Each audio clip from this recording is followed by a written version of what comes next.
সময় যখন নাচায় পরিচিতিরাও তালি বাজায়। কিয়ামতের দিন একদল জাহান্নামীদেরকে জিজ্ঞাসা করা হবে, তোমরা জাহান্নামে কেন? তারা বলবে, আমরা নামাজ পড়তাম না। আমরা সকলেই নামাজ আদায় করি ইনশাল্লাহ।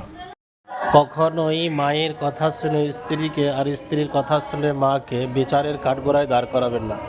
আপনি বিবেক দিয়ে চিন্তা করুন। স্ত্রী হচ্ছে আপনার আমানত আর মা হচ্ছে আপনার ভেস্ট। ভিডিওটা বেশি বেশি করে শেয়ার করুন। মানুষের দেহে এমন এক টুকরা অংশ আছে, সেটা যদি পরিষ্কার থাকে, শুদ্ধ থাকে, তাহলে মানুষের প্রত্যেকটা কাজ ব্যবহার ভালো থাকবে, শুদ্ধ থাকবে। আর সেইটা যদি নষ্ট হয়ে যায়, তাহলে সে মানুষ খালি মানুষই থাকবে, তার সমস্ত কাজ খারাপ হয়ে যাবে। সেটা হচ্ছে আত্মা।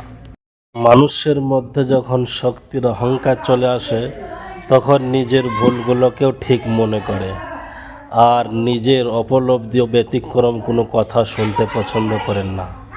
আল্লাহ পাকের বিশেষ 4টি রহমত, যেটা বেশিরভাগ মানুষ অপছন্দ করেন। 1 নম্বর কন্যা সন্তান, 2 নম্বর মেহমান, 3 নম্বর বৃষ্টি, 4 নম্বর অসুস্থতা। এইটা আল্লাহ রাব্বুল আলামিন যখন বেশি খুশি হন, তখন মানুষের ওপরে দেন।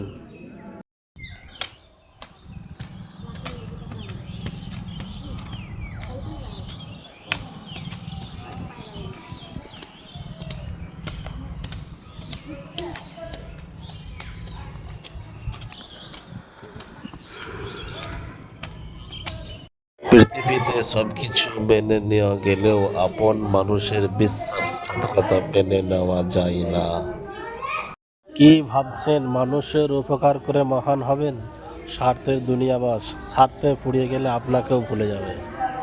আসসালামু আলাইকুম প্রিয় বন্ধুরা, দেখতে পাচ্ছেন আমাদের মাদ্রাসার কাঁঠাল গাছে কত সুন্দর, কত বড় বড় কাঁঠাল। আসুন সকলকে দাওয়াত দিলাম, একটু খেয়ে যাবেন।